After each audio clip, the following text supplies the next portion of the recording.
আজকে এই ভিডিওতে কিছু গুরুত্বপূর্ণ শিক্ষামূলক উক্তি বলবো।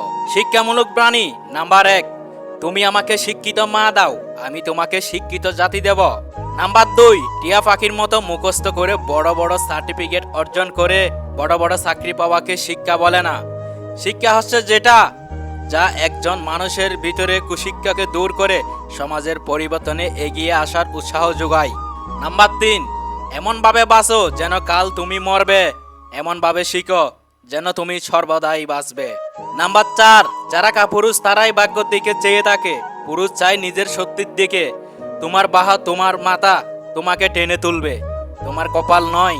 নাম্বার 5, অনুকরণ নয়, অনুসরণ নয়, নিজেকে খুঁজুন, নিজেকে জানুন, নিজের পথেই চলুন। নাম্বার 6, একজন ঘুমান্ত মানুষ আরেকজন ঘুমান্ত মানুষকে জাগাতে পারে না। নাম্বার 7, হ্যাঁ এবং না কথা দুটো সবচাইতে পুরনো এবং সবচাইতে ছোট, কিন্তু এ কথা দুটো বলতে সবচাইতে বেশি ভাবতে হয়। নাম্বার 8, প্রাপ্তি আর প্রত্যাশার পার্থক্য হলো দুঃখ, তাই নিজের প্রত্যাশা একটু কমিয়ে ফেলুন, দেখবেন আপনার দুঃখ কমে যাবে।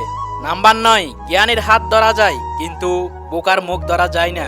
নাম্বার 10, একজন মহান ব্যক্তির মহাত্ম বোঝা যায় ছোট ব্যক্তিদের সাথে তার ব্যবহার দেখে। নাম্বার 11, বই ভালো সঙ্গী, এর সঙ্গে কথা বলা যায়। বই সব উপদেশই দেয় কিন্তু কোনো কাজ করতে বাধ্য করে না। নাম্বার 12, এই পৃথিবীতে কখনো খারাপ মানুষের খারাপ কর্মের জন্য ধ্বংস হবে না। যারা খারাপ মানুষের খারাপ কর্ম দেখেও কিছু করে না তাদের জন্য পৃথিবী ধ্বংস হবে। নাম্বার 13, অন্যকে বারবার ক্ষমা করুন কিন্তু নিজেকে কখনো ক্ষমা করিও না।